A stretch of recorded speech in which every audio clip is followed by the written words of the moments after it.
Hi guys, so for today's vlog, so syempre umaga na naman, so hindi pwedeng hindi tayo iinom na ating Santi Barley Fusion Coffee sa umaga.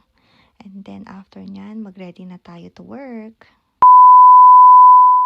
At ayan, nandito na tayo sa car. Syempre kasama ang ating paboritong si Ate Sky. So ayan, tinitignan niya ako bakit hindi pa kami umaalis. So niloloko ko siya that time na sama na naman siya, lagi na lang sama. So ayan, and then pupunta tayo sa ating favorite coffee shop na Starbucks. So ayan, si G-Style. So hulaan ninyo guys kung anong o-orderin namin. Syempre the same pa rin. Parang araw-araw na lang kaming nandito. Kaya nga kilala na kami. So ayan guys, nag-order na si G-Style. And then pipick upin na natin ang ating mga drinks. Ayan si Ate Sky, ang tahimik sa likod. Sanay na sanay talaga sumakay sa car. So behave siya dahil alam niya pag hindi siya nag-behave, iwan siya. So ayan si Ate Sky.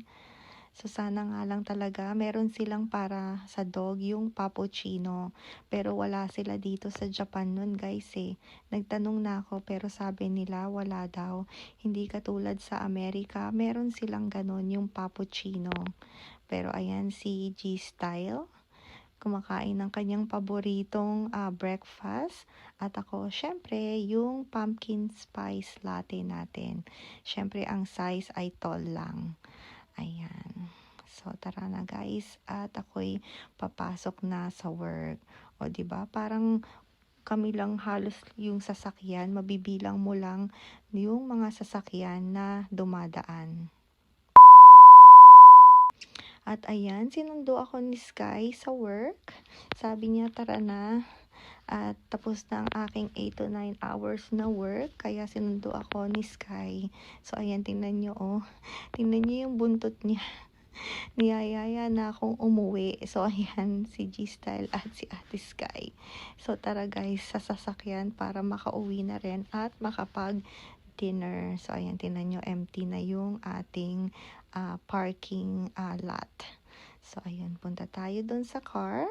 And then ayan, uuwi na tayo. At buti na lang hindi umuulan. Pero ayun nga, nagsimula ng lumamig dito sa Japan. So talagang tuwan-tuwa din ako dahil nga malamig na. So okay lang sana guys kung summer pero hindi ganun kainit. So ayan ang ating food, niluto ni G-Style. Syempre ang kanyang version ng kaldereta. So ayan, kain na tayo guys. Syempre walang rice dahil weekday. Di bali guys, malapit nang mag-weekend. So makakakain na tayo ulit ng rice. Ayan. So yan lang yung diet ko guys. Hindi lang talaga ako, nagbawas lang talaga ako ng rice. Kasi nga medyo nararamdaman ko rin na bumibigat ako. Ayan. So after nyan, mag-unbox tayo ng selfie stick. So tara na guys. So, ayan, tapos na akong mag-dinner. So, i-unbox natin tong nabili kong selfie stick.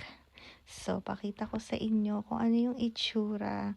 Bali, itong, kaya ako bumili nito guys, dahil nga, para magamit ko rin para sa ating DJI Osmo Pocket 3. Ayan.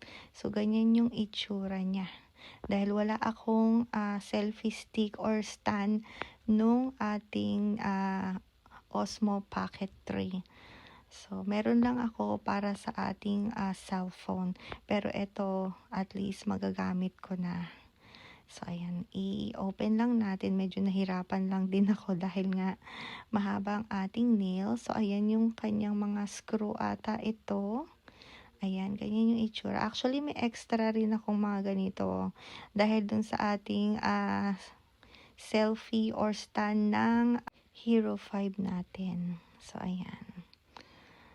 Ayan. At saka binili ko din to dahil kasya ito sa aking bag. Ayan. So, ito, ayan, ganyan yung itsura niya. Ayan. So, pang ano rin to guys, pwede rin siyang cellphone holder or selfie stick or cellphone stick. Pero tatanggalin natin ito dahil nga para magamit natin yung para sa Osmo Pocket 3. Ayan, na-excite din naman ako dito dahil nga alam kong kasya ito sa bag ko.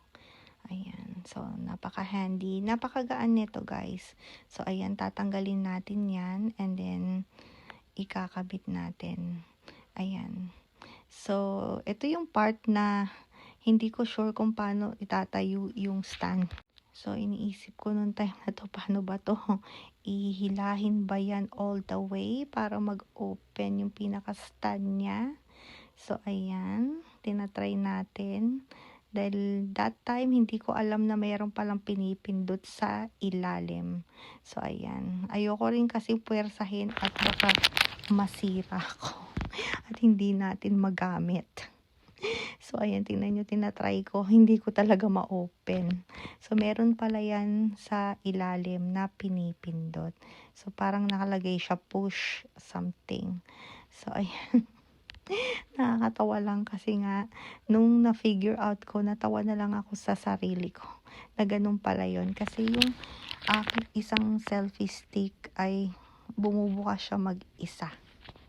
So, ayan, paikot-ikot, hila, ayan. So, tinatry kong i-open or i-push, ayan. Ito ata yung time na nakita ko na pinipindot pala siya. So, ayan. So, ayan, finally, bumukas na. So, ayan, ganyan yung itsura niya. Ayan yung ilalim. So, may nakalagay dyan na push. So, hindi ko lang alam kung kita dito sa video.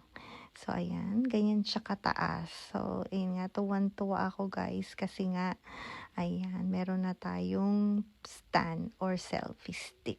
So, ayan, na-excite ako dito. So, alright guys, yun lang. Thank you guys for watching. See you guys next time. Bye guys!